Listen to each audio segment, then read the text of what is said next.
Right, this is the banjo that I made at Christmas. It snowed a lot Christmas 2010 and I couldn't go out anywhere, and it was a strange Christmas because my children were away at their mother's house and I went to see them, of course, but I came back in the evening and had a couple of days just like before I had kids, actually. Rather strange, but it gave me time to put this together. I wanted to make a banjo for, well, a little while anyway, and I just realised I had all the parts. I had an old hand drum, if you can see that, a little bit dark around there. It's a little bit dark everywhere today in Wales. You can see there I've got a no-knot tailpiece. It's not a no-knot tailpiece anymore. It was a bit rough and consequently very cheap, so I drilled the holes out with a very small drill and just tied the strings on, and to be honest that was rather a lot easier than tying the no-knot tailpiece as far as I could see. I put a standard bridge on there.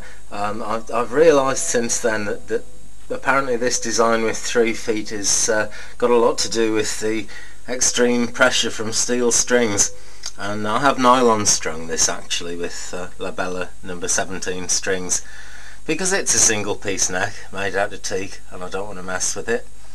In a second I shall play a few notes on it. I just want to have a record of it because if you're looking closely you can probably see it's not really finished. If I go in under there's lots of rough edges and things that need sorting out. There's no veneer on the peg head, and if I go up close you can just move that out of the way a bit. You can see the peg holes are a bit rough really, and they're violin pegs. Some stick out more than others and they're all at a bit of a funny angle, and the nut's loose. Let's see that somewhere. Where is it? Ah, yes, there, the top nut, that's very loose. So it just needs taking apart and sorting out really. I always like to put instruments together while I'm making them just to see how everything works. I usually find that the finished instrument is a lot more playable that way. This is playable now, but it just hasn't got everything a banjo player would want to find to be able to play it easily. I have to stick the bridge down and sort lots of things out. So I'll just play a few notes on it now. I have to admit I haven't really learned to play this yet, which is the point of making it, so I can learn to play it. Let's just turn the camera out. I think that should do it. And I haven't really learned to play it, but I just want a record of what it sounds like because I'll probably change the bridge and lots of other bits and pieces, and I want to see what difference it's made. So just have a little twang here. I'm surprised at how loud it is. Nylon strings I thought would be a bit kind of not all that good. Well, they are good quality nylon strings, but definitely got that kind of tin can banjo feeling about it, so I'm quite pleased about that.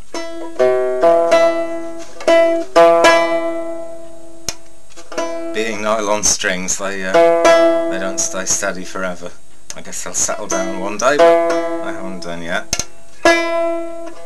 Still hopelessly out of tune, but who cares, let's have a crack at it.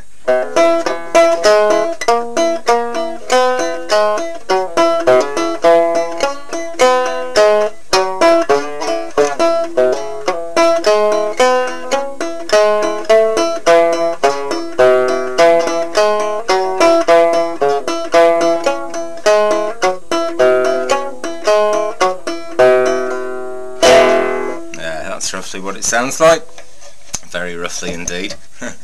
Okay, I'll take it apart, make some more videos as we go along, and we'll see what we end up with. Who knows, this was meant to be a steel strung one and it's just turned out this kind of minstrel banjo really, but I like the sound of it, and I think the thing to do is probably make a steel banjo separately as a new project and get it exactly right. But I like this, it's going to be finished, got some nice pearl dots to go in the net, and perhaps we'll inlay some frets to make it a bit easier to find where to put our fingers, and when I've done some of that I'll make another video. See you then. Thanks.